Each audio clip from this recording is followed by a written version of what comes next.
House of Bernarda Alba is a play written in 1936 by the Spanish playwright Federico Garcia Lorca, which was deemed so scandalous and a threat to the fascists that it was not performed in Spain until 1965.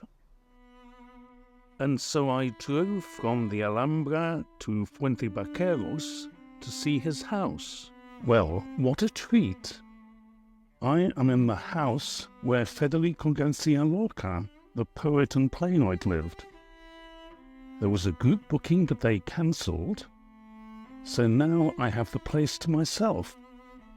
Real history, and all of this is authentic.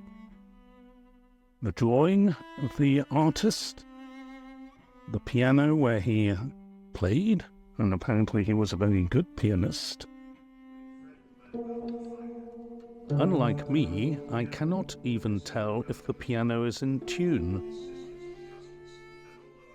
There is also a family tree in which all the members of my family appear. For the tour, you get a wonderful app in which an actor pretends to be Lorca describing his history. Here, on the top floor of this house, we kept the entire harvest.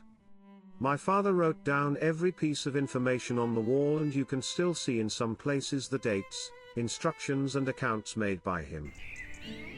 After visiting Lorca's house, I'm going into the House of Bernarda Alba, the actual house which inspired the play about the dragon of a mother bullying her daughters. And it really did exist. I can see where all the inspiration comes from, seeing the olive fields and the Sierra Nevada, and now the house. In the play, the tyrannical Bernarda imprisons her daughters in mourning for 8 years. The story is one of hypocrisy, religious zealotry and bigotry, sexual repression, and the role that honor played in Spanish society in those days. This is where the aunt lived? Yep, in the other house. That is why Lorca knew the family and took the inspiration to write the play. Remarkable how much is based on reality, and how reality, subsequent to the play, and did copy art, with Pepe el Romano marrying another sister because his first wife had died in childbirth. So this is the place where Pepe el Romano used to come The windows. yes, to talk with Angustia and see with Adela at the stage.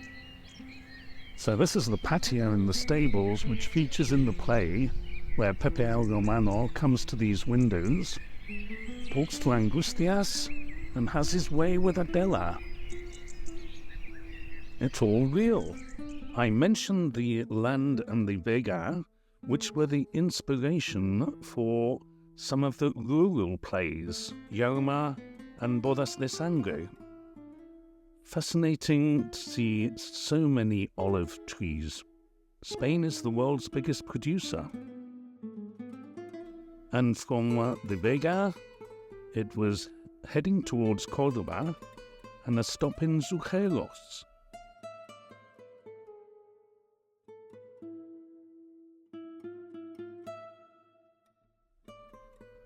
On the road to Córdoba, and a quick detour up into the hills to a place called Zujeros, said to be one of the most beautiful villages in Spain. And I'm not going to disagree with that. A truly lovely spot. Doesn't get much more picturesque than this.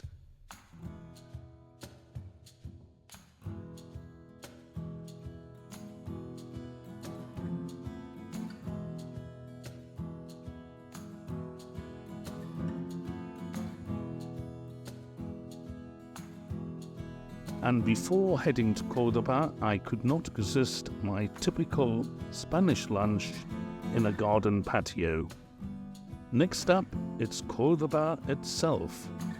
My university days. Or day, maybe. I didn't go very often.